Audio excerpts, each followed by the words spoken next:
Tonight, President Trump's immigration crackdown ramping up.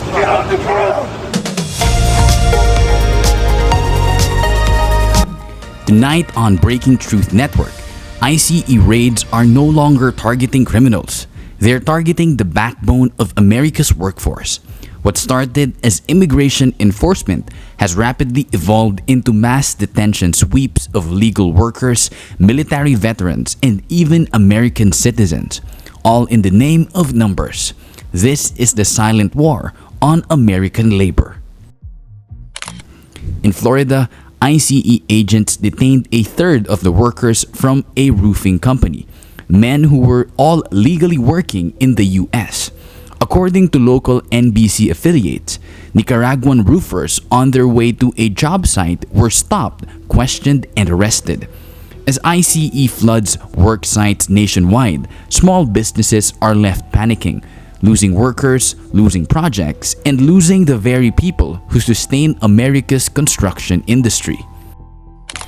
When President Trump first took office, he claimed ICE would focus on dangerous criminals. Instead, his administration turned to what one labor leader calls low-hanging fruit: hard-working immigrants who keep American homes, roads, and infrastructure functioning. The latest data we have from ICE. We can see on June 15th, there were 56,397 immigrants in ICE custody all across the country. Of them, 26,170 or 46% had no criminal history at the time of their detainment. That means they had no criminal convictions. They were also not facing any pending criminal charges. We also now have data where we can kind of zone in on Southern California. We can see from June 1st through June 10th, there were 722 ICE arrests in the LA area.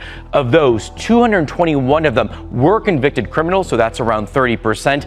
84 of them did have pending criminal charges, but have a look at this. Nearly 60% of them did have no criminal history. We can break down this number even further. The vast majority of them, 82%, are men. We can also see their countries of origin.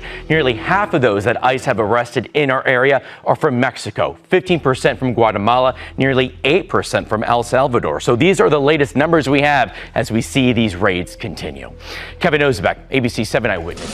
Jorge Carrillo, CEO of the Hispanic Construction Council, warns that these raids could collapse the construction industry. The U.S. is already short of 500,000 construction workers, and the gap is projected to grow to 1.3 million within 5 years if deportation sweeps continue.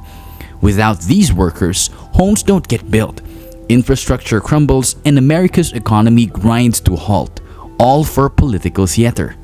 But this war isn't just about economics. It's about fear. Even American citizens, veterans, police officers, and legal residents are now forced to carry passports, birth certificates, and proof of citizenship simply because they have brown skin. It does seem like someone has spoken to Trump about what the economic outgrowth of this kind of a sweeping immigration policy could be, because we've seen him kind of openly muse about the fact that farm workers in California, that hospitality workers are such a part of the fabric of that economic community there. Do you think, based on that, based on the conversations you've had on Capitol Hill, that there's any possibility to curtail the sweeping nature of this deportation plan?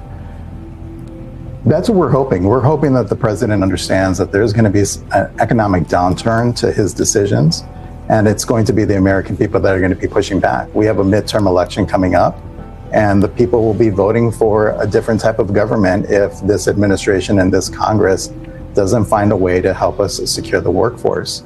You know, look, we're 500,000 workers short right now in the construction industry today. We project through our national study that that's going to increase to 1.3 million within the next 5 years if we don't slow down these deportation tactics. And that's going to be devastating for construction jobs, building new homes, and the critical infrastructure that we all use every day. We can very much look like a third world country if we don't stabilize this construction workforce. This isn't immigration enforcement. This is ethnic profiling at scale. ICE agents are targeting the very people who build America's homes, staff its hospitals, and serve its military. Their only crime? Being brown in America. As these tactics escalate, communities are fighting back.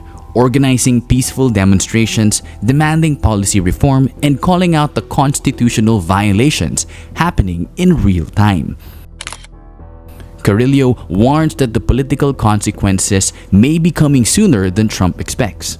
With midterm elections on the horizon, millions of Americans, including legal immigrants, business owners, and veterans, may vote against this war on their own families and neighbors.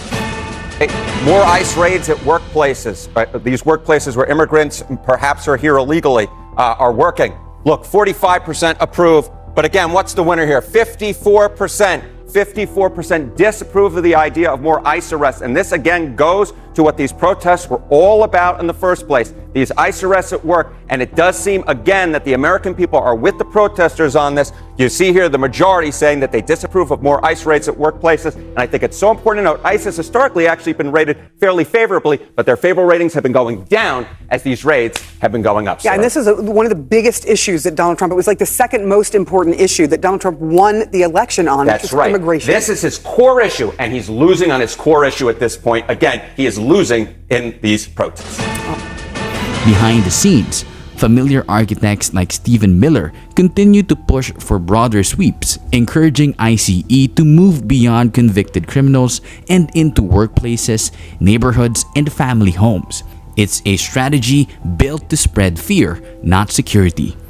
In some states, National Guard troops now train alongside ICE, blurring the line between law enforcement and military force on American soil.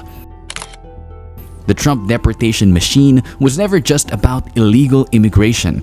It's about control. Control over labor, control over dissent, over who belongs. And as American citizens are now forced to carry passports in their own country, one question remains: who's next? Breaking Truth Network will continue exposing the truth they want buried.